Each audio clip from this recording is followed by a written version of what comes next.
So before we jump into any examples here, I just want to clarify that we only use 2 time zones. Number 1 is the 30-minute. Now we use the 30-minute to gain bias, higher highs, higher lows, lower highs, lower lows. Either we're bullish or we're going to be bearish. And then we also use this to mark out the zones, previous US highs and lows, previous London highs and lows. You get the point. And then the 5-minute, we use this simply to recognize entry patterns. Let's say we're going bullish. We've had a bullish 5-minute candle close. I'll show you examples future on in the course. However, that would be an entry signal, and I'll show you how that would look.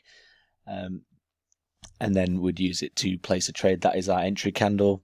That is it. That's what we'd use to get in. That's where we'd use to put our stop losses. This all will be taught to you guys.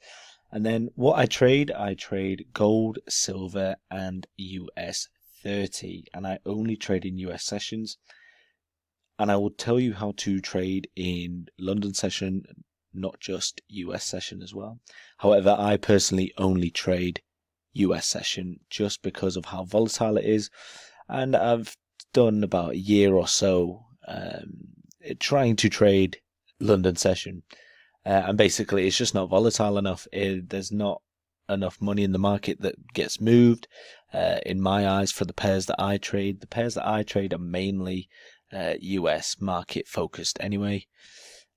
So yes, maybe the odd day in the week London session will move more than US. However, half the time US session is moving a lot more than London session ever does. So therefore I want to be where the big moves are happening, not where the consolidation is happening. It's not where I want to be.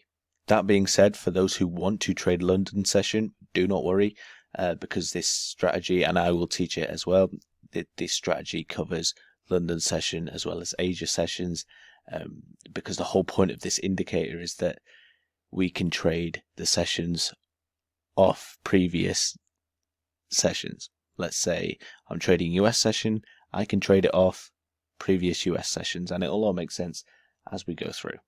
So I know I have gold, silver, and US 30 up there. Don't let that distract you from maybe putting, USD versus the pound, the yen versus the dollar. Any forex pair you can trade this on.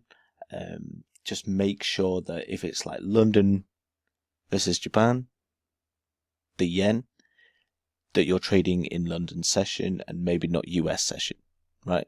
But if you're trading the pound against the US dollar against the pound, you can trade that in London session and US session, because obviously that's the countries that use that currency. So you get the gist of things.